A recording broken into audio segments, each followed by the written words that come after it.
President Trump landed in Brussels Wednesday afternoon in the latest stop of his first foreign trip, touching down in a city he had previously called a hellhole. His first meeting was with Belgium's Prime Minister, Charles Michel, who greeted him as Air Force One landed. But the main focus of his trip to the Belgian capital is for a NATO summit. Trump is harshly critical of NATO as a candidate, declaring the military alliance obsolete. He has also criticized member countries for not following NATO guidelines to spend at least 2% of their gross domestic product on defense. The president has been similarly critical of Brussels, the Belgian capital that is home to both the NATO and European Union headquarters. After the city's recent struggles with terrorism, Trump called Brussels a hellhole. Brussels is Trump's fourth stop on his maiden overseas tour. His fifth and final stop will be Sicily, where he'll meet with the leaders of the group of 7 wealthy nations. NATO is rolling out the red carpet for Trump in Brussels. The military alliance, which Trump once declared obsolete, has been busy repackaging its image and is ready to unveil a new headquarters worth more than €1 billion. In recent months, member nations have strained to show they are ramping up defense spending as Trump has demanded, even though they have been doing so for a few years in response to an aggressive Russia.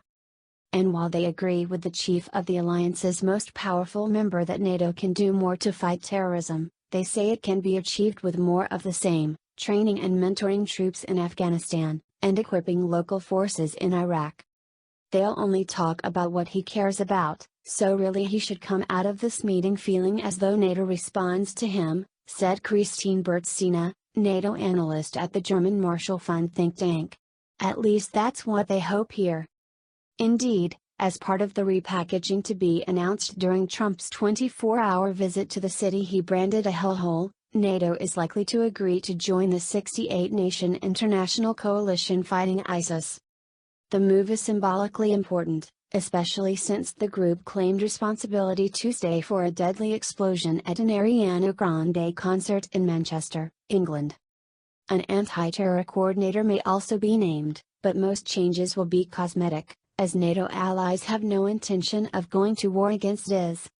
It's totally out of the question for NATO to engage in any combat operations, NATO Secretary General Jens Stoltenberg said Wednesday, on the eve of the meeting. The 28 member nations, plus soon to join Montenegro, will renew an old vow to move toward spending 2% of their gross domestic product on defense by 2024. Still, many are skeptical about this arbitrary bottom line that takes no account of effective military spending where it's needed most. Germany would have to virtually double its military budget and spend more than Russia.